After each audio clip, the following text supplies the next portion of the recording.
a le droit de considérer qu'il n'aurait pas fallu que je le fasse, mais comme je l'ai fait, eh ben c'est ainsi. Et puis je continuerai à dire ce que j'ai envie de dire, comme j'ai envie de le dire. Et les pistes vinaigres, eh bien, personne ne les forcera à venir aux réunions publiques, et même pas à voter pour moi. Comme ça ira bien, hein, mais je ne me changerai pas dans ce que j'ai l'habitude d'être et de faire depuis maintenant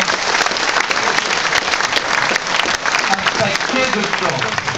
Alors c'est vrai que, bon, Saint-Laurent-du-Var m'est cher au cœur, vous le savez.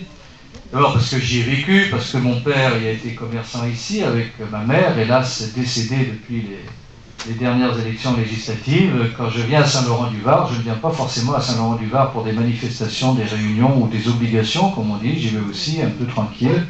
Généralement, quand il n'y a personne au cimetière, ça c'est pas toujours gagné, mais pour être en communion avec celle qui m'a donné la vie, et mes grands-parents qui s'y trouvent aussi. Voilà.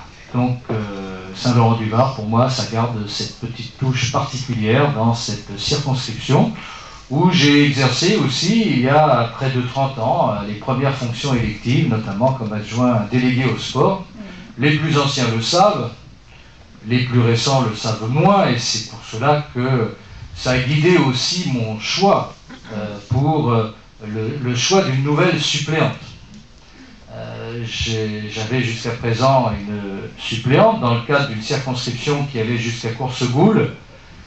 Le redécoupage de la circonscription réduit à 5 communes désormais au lieu de 19, Cagnes, Saint-Laurent, Villeneuve, Saint-Paul, La Colle, fait qu'il me faut, hélas, je le dis parce que Annie Double a été une formidable suppléante à mes côtés pendant 2 mandats, pendant 10 ans, et donc elle est vansoise, et donc elle ne peut pas légitimement prétendre à être la suppléante en étant dans une autre circonscription.